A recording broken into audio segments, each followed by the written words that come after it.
होती है एक दुनिया की जहाँ पे 4 किंगडम्स होते हैं, एयर, वाटर, फायर और अर्थ किंगडम। इन किंगडम के लोग इन चारों elements earth, water, air, fire में से सिर्फ किसी एक एलिमेंट जैसे या तो सिर्फ फायर या तो सिर्फ वाटर या तो अर्थ या फिर सिर्फ एयर मैजिक का यूज कर सकते थे। कोई भी ना किसी एक से ज्यादा एलिमेंट के मैजिक का यूज नहीं कर सकता था सिवाय एक इंसान के, जो चारों एलिमेंट्स एयर, वाटर, अर्थ, फायर मैजिक का यूज कर सकता था। और उसका काम था इन सारे किंगडम्स के बीच की सुख और शांति को बनाए रखना, जिसका नाम होता है द एवाटार। हजारों सालों से ये सारे किंगडम्स एक साथ सुख और शांति से रह रहे थे, लेकिन फिर एक दिन अचानक से आज से लगभग 100 साल पहले फायर किंगडम ने इन सारे किंगडम्स पर अटैक कर दिया एंड इन सारे किंगडम्स के बीच बहुत ही भयानक वॉर छिड़ गई। एंड एवाटार, जिसका काम था फायर किंगडम को रोककर इन सारे किंगडम की सुख और शांति को बनाए रखना, वो अचानक से गायब हो गया। किसी को भी नहीं पता था कि एवाटार कहाँ गया और तब से आज तक 100 सालों से फायर किंगडम और बाकी के 3 किंगडम्स के बीच वॉर छिड़ी हुई है। हर तरफ लोग मर रहे हैं एंड फायर किंगडम बस इस वॉर को जीतने वाले, जिसके बाद फायर किंगडम पूरी दुनिया पर कब्जा कर लेंगे। आखिर कहाँ है एवाटार, क्या वो दुनिया को बचा पाएगा, ये जानने के लिए तुम्हें इस वीडियो को पूरा देखना होगा। एंड फिर आज इधर हम साउथ पोल में 2 भाई बहन को देखते हैं, कटारा और साका, जो वाटर ट्राइब के होते हैं। एंड इस कटारा के पास ना वाटर बेंडिंग यानी वाटर को कंट्रोल करने की मैजिक पावर होती है। एंड ये दोनों आए थे यहाँ मछली पकड़ने के लिए होते हैं, लेकिन साका की गलती की वजह से ये दोनों अचानक से एक बहुत ही फास्ट वाटर करंट में फंस जाते हैं। एंड इन दोनों की बोट 2 आइसबर्ग्स के बीच में फंसकर टूट जाती है। देखा, तुम्हारी वजह से हम लोग फंस गए, मेरी वजह से हम लोग फंस नहीं बच गए। और तुम्हें इतनी दिक्कत है तो तुमने अपने वाटर बेंडिंग मैजिक से हम लोग को बचाया क्यों नहीं? क्योंकि मेरा वाटर मैजिक इतना स्ट्रॉन्ग नहीं है अभी, तो चुप रहो और मेरा एहसान मानो, क्योंकि मेरी वजह से अभी हम लोग जिंदा है। हाँ, और अब क्योंकि हम लोग यहाँ फंस गए तो थोड़ी देर में हम लोग मर भी जाएंगे तुम्हारी वजह से। एंड ये दोनों सारे भाई बहन की तरह लड़ रहे होते हैं, लेकिन तभी कटारा बहुत गुस्सा आ जाती है एंड इसके वाटर मैजिक से इन दोनों के पीछे का जो आइसबर्ग है ये टूट जाता है। ये क्या किया तुमने कटारा? ये मैंने किया। एंड तभी इन दोनों के नीचे का पानी बहुत तेज चमकने लगता है। एंड असल में उस बड़े से आइसबर्ग के नीचे, जिसको कटारा ने अपने मैजिक से तोड़ा था, उसके नीचे एक और आइसबर्ग छुपा हुआ था, जो अब जाकर बाहर आ गया था। एंड उसके अंदर एक छोटा सा बच्चा लॉक था जो कि ग्लो कर रहा था। हमें उस लड़के को बचाना होगा। पागल हो क्या कटारा? अच्छे बनने के चक्कर में तुम हम दोनों को मरवा दोगी। एंड तभी कटारा साका की स्टिक से इस आइसबर्ग को तोड़ देती है एंड एक बहुत ही ज्यादा बड़ी मैजिकल एनर्जी लाइट रे इस आइसबर्ग से निकलती है, जिस लाइट रे को ये लड़का प्रिंस जूगो भी देख लेता है। ये प्रिंस जूगो फायर किंगडम के किंग का बेटा होता है, जिसको फायर किंगडम के किंग ने फायर किंगडम से निकाल दिया होता है। अंकल, आपने उस लाइट रे को देखा? नहीं, मैं हमारी चाय गर्म कर रहा था। अंकल, ये चाय पीने का टाइम नहीं है। वहाँ से एक बहुत ही ज्यादा पावरफुल लाइट रे निकली थी, एक बहुत ही ज्यादा पावरफुल सोर्स से। इसका मतलब आप जानते हैं? आओ जूगो, हमारी चाय गर्म हो गई। अंकल, ये चाय पीने का टाइम नहीं है। वो लाइट, मुझे पक्का यकीन है वो लाइट कहाँ से और किससे आई थी। तो फाइनली मैंने इतने सालों बाद तुम्हें ढूंढ ही लिया, द एवाटार। एंड फिर इधर हम इन लोगों को देखते हैं। कभी तो मेरी बात सुना करो कटारा। एंड तभी इस टूटे हुए आइसबर्ग से ये लड़का बाहर निकल आता है, जो बेहोश होकर गिर जाता है, लेकिन कटारा इसे बचा लेती है। एंड फिर ये लड़का, जिसको प्रिंस जूगो द एवाटार बोल रहा था, वो जब होश में आता है तो कटारा से बोलता है, मेरे साथ पेंगुइन पकड़ने चलोगी क्या?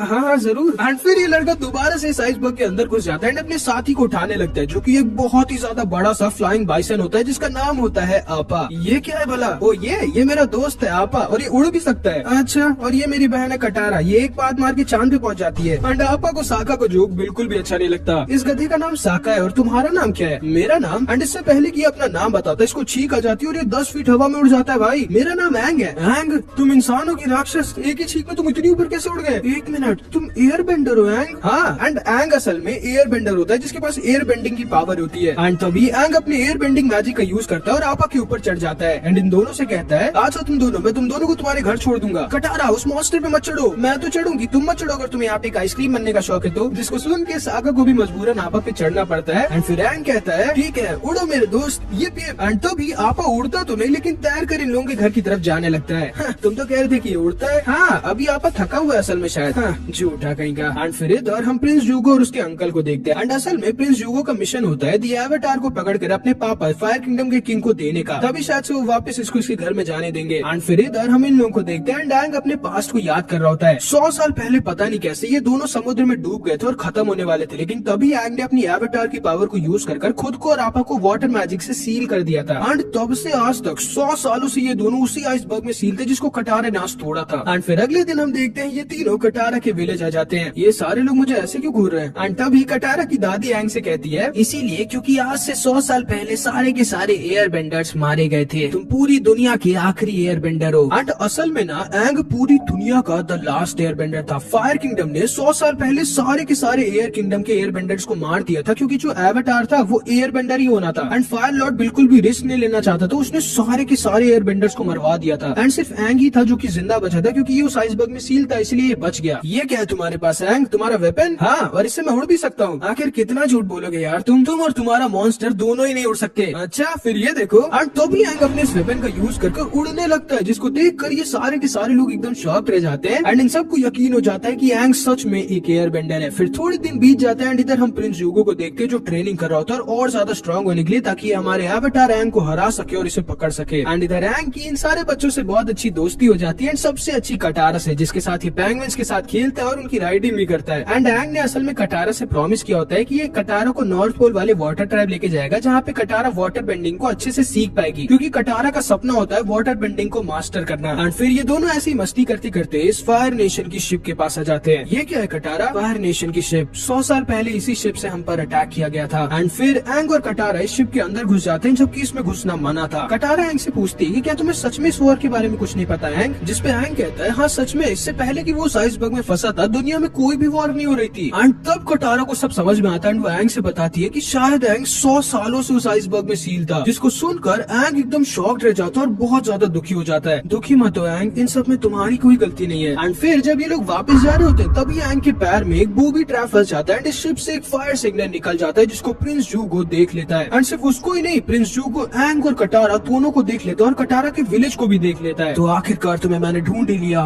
The Avatar. ये दोनों जब वापस विलेज जाते हैं तो ये सारे लोग इन पर बहुत गुस्सा होते हैं। मुझे लगा ही था कि ये एंग फायर नेशन का सीक्रेट स्पाई है, तभी इसने फायर नेशन को सिग्नल कर दिया हमारे विलेज के बारे में बताने के लिए। नहीं, एंग से वो गलती से हुआ था। चुप रहो कटारा, और तुम निकल जाओ हमारे विलेज से, तुम ऐसा नहीं कर सकते। दादी इसे रोकिए। कटारा, साका इस समय इस विलेज का हेड है, अगर उसने एंग से कहा जाने के लिए तो एंग को जाना होगा। एंड तभी एंग कटारा से कहता है कोई बात नहीं कटारा, मैं जितने भी दिन यहाँ था मैंने बहुत मजे किए, अब मैं वापस अपने विलेज जाके कुछ और एयर बेंडर्स को ढूंढता हूँ, मुझे यकीन है कि वो लोग ठीक होंगे। एंड फिर एंग आपा पे बैठ के साउथ पोल से जाने लगता है एंड कटारा बहुत ज्यादा दुखी हो जाती है, लेकिन प्रिंस ह्यूगो ने क्योंकि पहले उस सिग्नल को देख लिया था, ये अपनी शिप से इनके विलेज की तरफ फुल स्पीड में जा रहा था, जिसे एंग जाते हुए देख लेता है। आपा तुम यही रहना। एंड एंग वापस से कटारा के विलेज की तरफ निकल जाता है एंड इधर साका तैयार हो जाता है अकेले फायर किंगडम के सारे सोल्जर्स से लड़ने के लिए, क्योंकि और कोई आदमी तो था नहीं इनके विलेज में। प्रिंस ह्यूगो अपनी बड़ी सी शिप और ढेर सारे सोल्जर्स के साथ इनके विलेज पर अटैक कर देता है एंड एक ही अटैक में साका को हरा देता है। ध्यान से सुनो, मेरे पास ज्यादा टाइम नहीं है, कहाँ छुपा के रखा है तुम लोग ने दिया एवाटार को? साका इसे दोबारा से रोकने की कोशिश करता है, लेकिन साका इससे बहुत ज्यादा वीक था, लेकिन तभी सही टाइम पर एंग वहाँ पर आ जाता है और ह्यूगो को गिरा देता है। हाय कटारा, ओ तो तुम हो द लास्ट एयर बेंडर,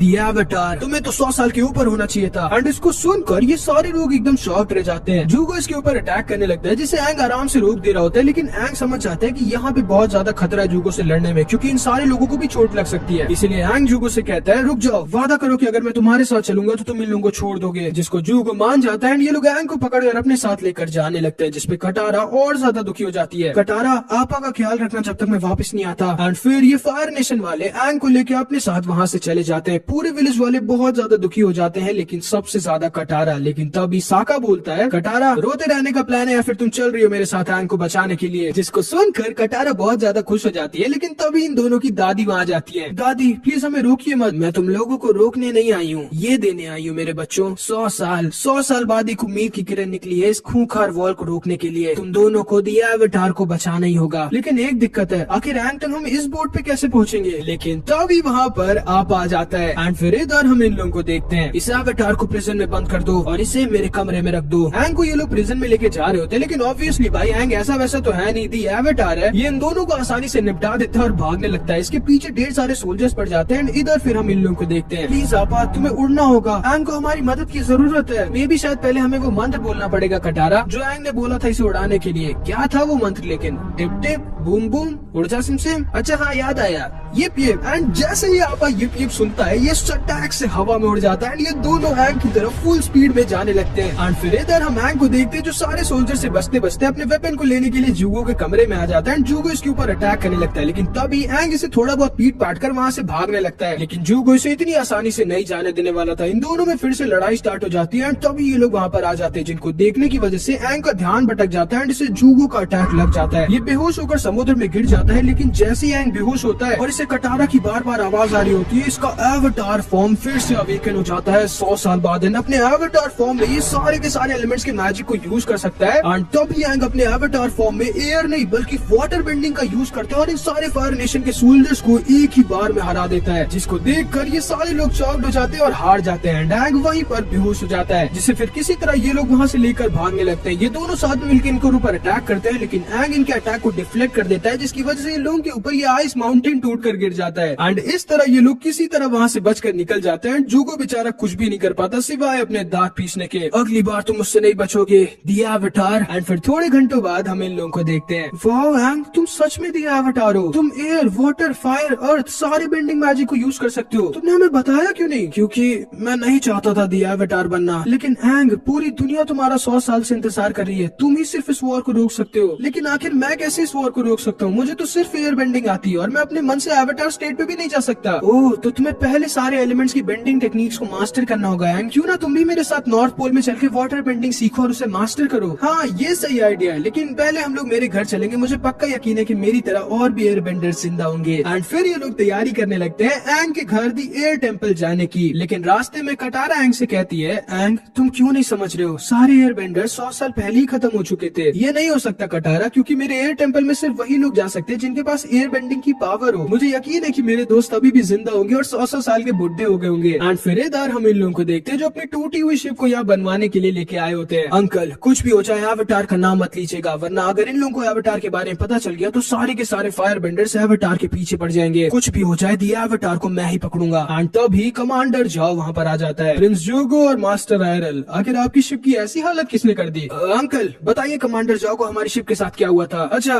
लेकिन मैं क्या बताऊँ? एंड असल में पता नहीं क्यों, लेकिन कमांडर जाओ को ना प्रिंस जूगो बिल्कुल भी नहीं पसंद होता। तो प्रिंस जूगो, दी एवाटार मिल गया तुम्हें? नहीं, मैं अभी भी उसे ढूंढ रहा हूँ। प्रिंस जूगो, तुम जानते हो ना कि सिर्फ दी एवाटार ही है जो फायर किंगडम को रोक सकता है पूरी दुनिया पर कब्जा करने से। इसीलिए कुछ भी करके फायर किंगडम को उसे मारना जरूरी है। अगर तुम्हें कुछ भी पता है दी एवाटार के बारे में तो अभी बताओ। मैंने कहा ना मुझे कुछ भी नहीं पता है। लेकिन तभी एक सोल्जर अंदर आ जाता है और कमांडर जाओ से कहता है, हमारे सोल्जर्स ने प्रिंस जूगो के सोल्जर्स के साथ पूछताछ कर ली है। इन लोगों ने दी एवाटार को पकड़ लिया था, लेकिन वो चकमा देके भाग गया। तो प्रिंस जूगो, अब तो सच बोल दो। एंड फिर इधर हम इन लोगों को देखते हैं। एंग इन दोनों अरापा के साथ 100 साल बाद अपने घर द सदर्न एयर टेम्पल आ जाता है। एंड अपने घर को वापस से देखकर बहुत खुश हो जाता है। लेकिन एंग को बहुत अजीब लग रहा होता है क्योंकि कोई भी इसे यहाँ पर दिख नहीं रहा होता, जबकि एक टाइम पे यहाँ पे कितने सारे मॉन्क्स और फ्लाइंग बाइसन्स रहा करते थे। एंड तभी थोड़ी देर बाद कटारा और साका को एक फायर नेशन के सोल्जर का हेलमेट दिख जाता है, जिसका मतलब था कि सच में फायर किंगडम वाले यहाँ पहुंच गए थे। एंड एंग के पूरे परिवार के साथ साथ सारे एयर बेंडर सच में खत्म कर दिए गए थे। लेकिन एंग ताकि ज्यादा दुखी ना हो इसलिए कटारा इस हेलमेट को छुपा देती है। कटारा, तुम ऐसा नहीं कर सकती, एंग को सच पता चलना चाहिए। लेकिन तभी एंग इन लोगों से कहता है, गाइस ये देखो, ये है मॉन्क आक्टो, मेरे टीचर। इन्होंने मुझे सब कुछ सिखाया और बचपन से पाला है। ये दुनिया के स्ट्रॉन्गेस्ट एयर बेंडर थे। एंड फिर एंग को अपना थोड़ा बहुत पास्ट याद आ जाता है जब ये अपने टीचर के साथ ट्रेनिंग करता था।